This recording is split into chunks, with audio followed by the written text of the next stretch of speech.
That's one of my favourite tracks. That was Bill Withers live at Carnegie Hall with Use Me. Buy that album. It's a great love album. It's what you need. It's gorgeous.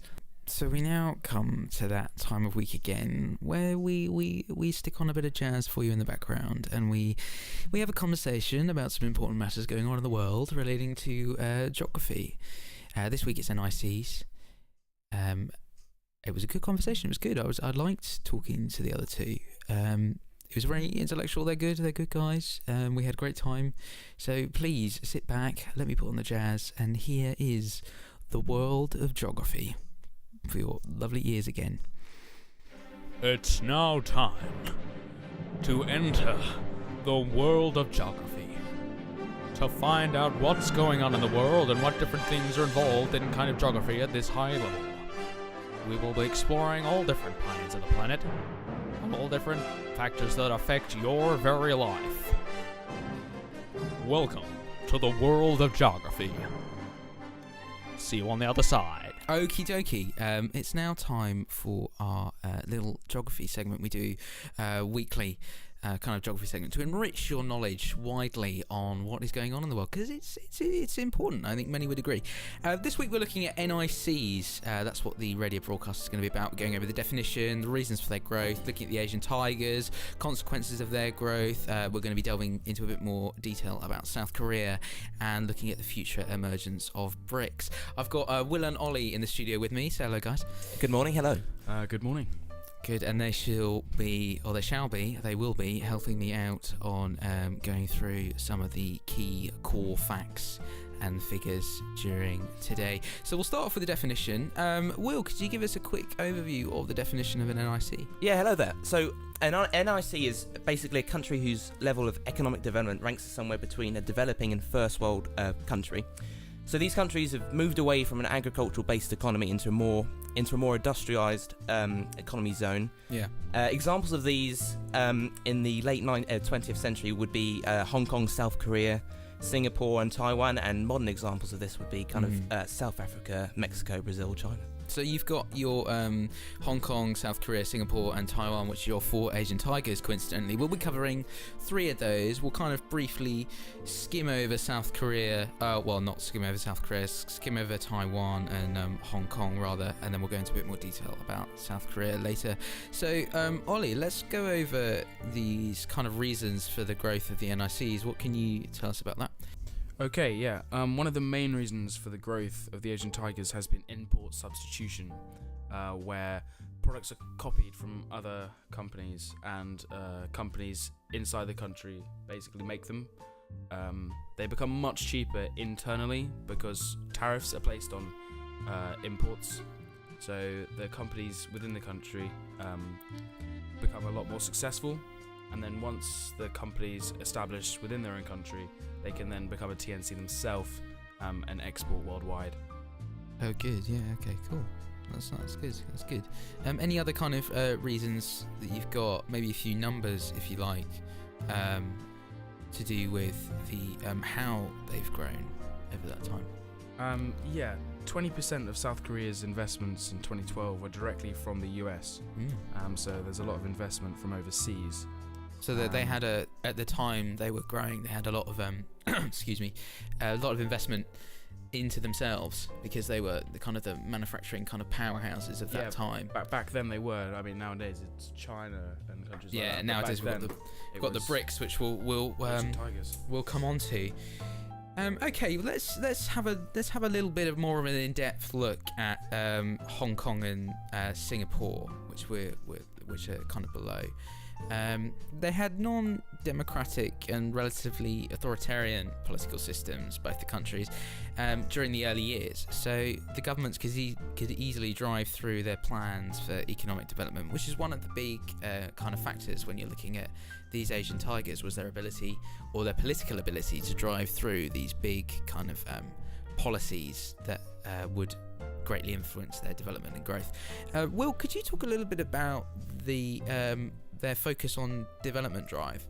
Yeah, so they focus their development drive on exports to richer, industrialized nations rather than focusing on import substitution, which means they've built up their trade surpluses with other countries with a more industrialized base economy. Okay, and that led to them growing a bit more. Yeah. Actually, on the subject of trade, I see there's a little bit more about trade down here.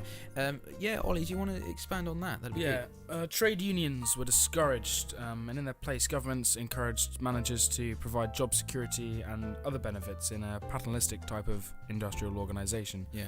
It really worked. They all sustained double-digit growth rates for decades. Oh, wow.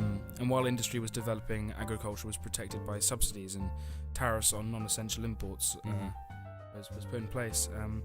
Both countries also invested heavily in education so that population could access higher paid jobs, and they were more attracted to foreign investment. Yeah, so they kind of a bit about that supporting of agricultural kind of necessities as they saw. While other areas were growing, they still protected their kind of big source. Yeah. Okay, no, that's good.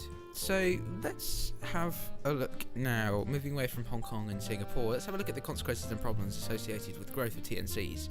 As you can imagine, there's a lot of negative consequences associated with TNCs. Let's start with social. I'll start this off. Availability of cheap labour, which is one of the biggest kind of attributes or things that have caused huge growth of these NICs.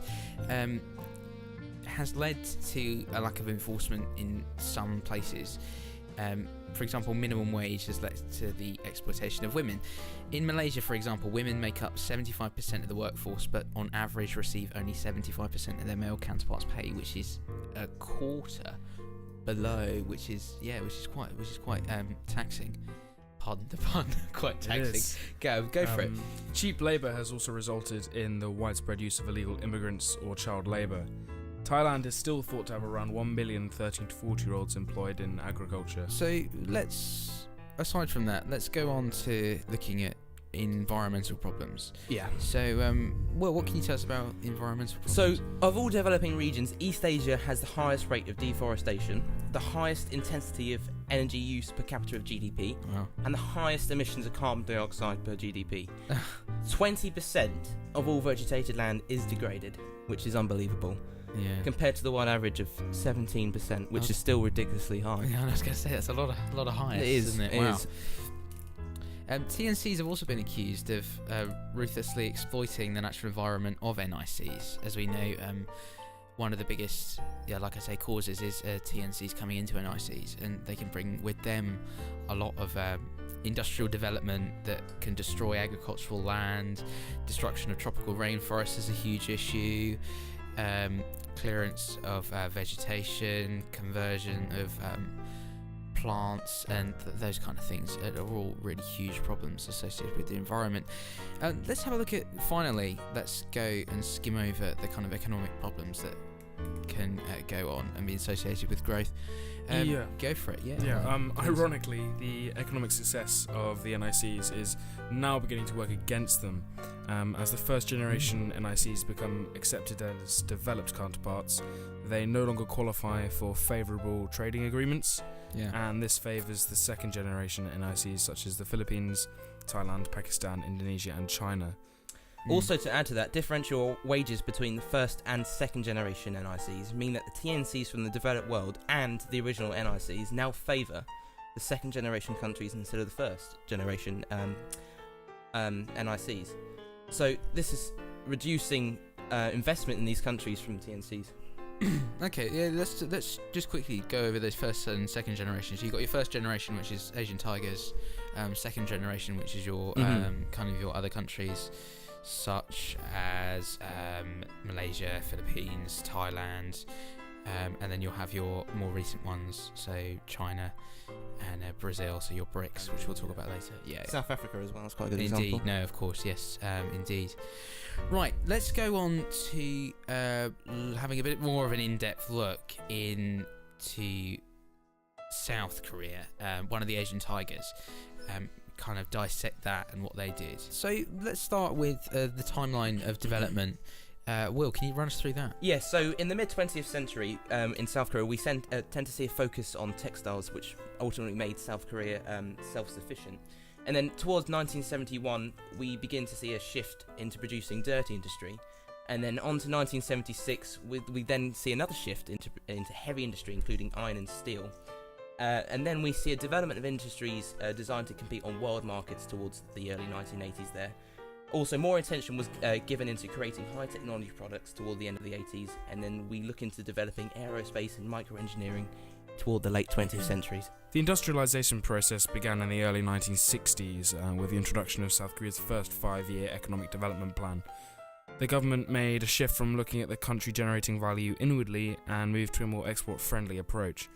The essence of this new ideology was to promote exports of light manufactured goods, in which case Korea possessed comparative advantages given its cheap labour cost. Yeah. The government's export promotion strategy did not receive warm acceptance at first. During the 1950s, Korea depended on a grant in aid and concessionally public loans, mainly from the United States, which financed imports and domestic projects. So, and then in the early 1970s, you've got the changing international economic environment, which had a significant impact on South Korea. It turned into an HCI, which is also known as a heavy chemical industry, kind of, it's what it evolved around. It was already an important priority in the third 5-year development plan from 1972 to 76. HCI received greater emphasis because of the changes in the external environment, because obviously you've got more urbanization, etc., etc. And from then on, South Korea kind of develops in that pattern that we mentioned. So quickly, finally, as we're rushing towards the end of the amount of time we have, to some extent. Let's have a look at the future, so the emergence of the BRIC countries. So, Will, do you want to give us an overview? Yeah, sure. Okay. So, Brazil, Russia, India and China currently combine and account for more than a quarter of the world's land area and more than 40% of the world's population, which is massive. Yes, huge. Yes. They are also geographically dispersed and therefore have no real trade barriers set up. Currently, it is more of an alliance by which they are converting their growing economic power into political power over developed nations who currently have control. Yeah. Yeah, last year, Brazil, China, India and Russia accounted for a quarter of global output. Yeah, that's a lot. A figure that's forecast to rise by about 1/3. By the end of the decade. China will probably become the world's largest economy before then. The economies of the BRICS are rapidly developing, and by the year 2050 will eclipse most of the current richest countries of the world. Yeah. In less than 40 years. Shocking. By 2025, they could account for over half the size of the G7. Wow, that's crazy. Incredible, yeah. I know. Right. Well, I think that's enough geography for now. That's 10 minutes. How have we surpassed? We're about 12 minutes now. Thank you very much for listening. I'm going to phase you out now with a bit of funk, with a bit of soul, a bit of funk. We've had some nice jazz playing in the background, but I think we need to funk it up. I think we do need to nicely. funk it up. Yes, After this you agree. conversation. Thank you to Will and Ollie for being here. Thanks, No worries. Thanks for having us, Louis. that. No, my pleasure. It's been brilliant. Good, brilliant. Right, let's play you out. This is the Gap Band and the insanely funky Outstanding. God, I'm already funky now. Girl, you're looking sweet.